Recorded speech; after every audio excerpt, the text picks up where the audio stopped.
news, City Power has withdrawn its technicians from areas in Johannesburg that have been plagued by anti-foreigner attacks for safety reasons. The move comes after fresh attacks on businesses and foreign nationals, particularly African migrants. Well, for more on this decision by City Power, we're joined by Isaac Mangena from the utility speaks on their behalf. Mr. Mangena, good morning.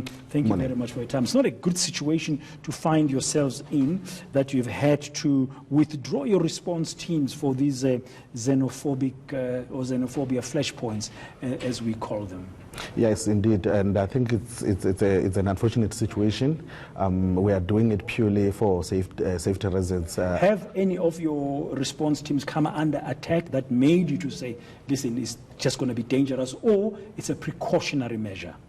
Look, our CEO, Mr. Radjus, said he took this as a precautionary measures, but obviously last week and since the attack started, we've had near misses.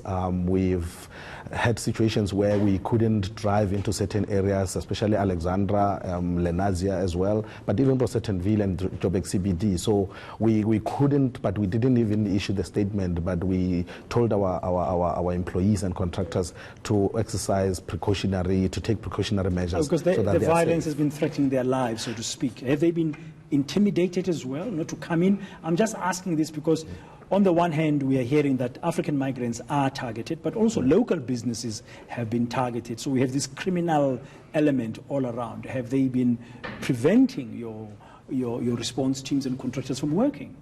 I think our depot managers and people that actually lead those teams took steps to ensure that we are not even responding to some of these issues. That's why I'm saying we didn't issue statements, but we basically told our employees and contractors to take precautionary measures to say, can we go or can we not, or should we wait and see if the fires go down a little and then we can respond. But it affects the customers themselves. That's what I was going to come to, because if you look at the areas affected that you've listed in your media statement earlier, JP, that's in Jefferstown, Malvern, where Jewel Street goes through, we know that JHB Central, that's the CBD of Johannesburg, and government offices are there, and the ANC head office is there as well, Rosettenville in the south, Hillbrow, and Berea, plus you've mentioned Alexander, and in your statement you also mentioned Lenasia. So what happens now if there's no power in those areas? Yes, that's the unfortunate part, because it affects the very same people that are currently accused of protests and lootings and everything. Because if for any reasons there's an outage, a huge outage, we won't be able to respond, or won't be able to respond as quickly as we should. Or even individual house trips when they happen, we won't be able to respond. We won't be able to fix the street lights and even the traffic lights. So it's an unfortunate situation. So what about the other services like buying prepaid electricity, and how about your online services and logging of faults, phoning the City Power number? Are those services still open to customers? Yes, the services for vending, they're open to customers, but obviously you need to go to the shop to vend. So our advice to customers is to also assess their surrounding situations to see that the shops where they're going to vend, they can be able to access those shops. But we also advise them to also do it online. You can do it.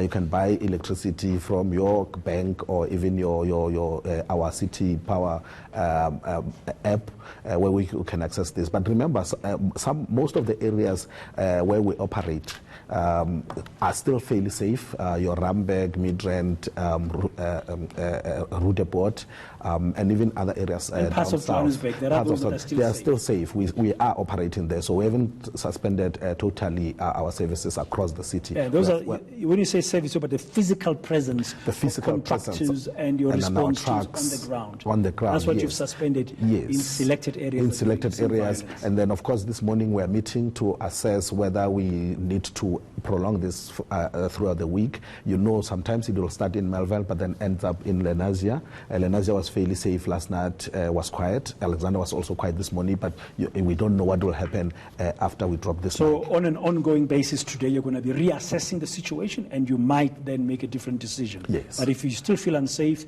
you'll carry on we'll carry withdrawing or holding back your contractors and responsibilities on the ground. Part of the monitoring and the decision from today will also include, of course, where we think we really need to move in, and the services of JMPD and SAPS can be deployed, but that will be assessed as part of this process of us monitoring and seeing. If you really have to go and it's not, it's a no-go area, you'll look to the police to assist you. Indeed. Thank you very much. Isaac Mangena, speaking on behalf of City Power. Okay.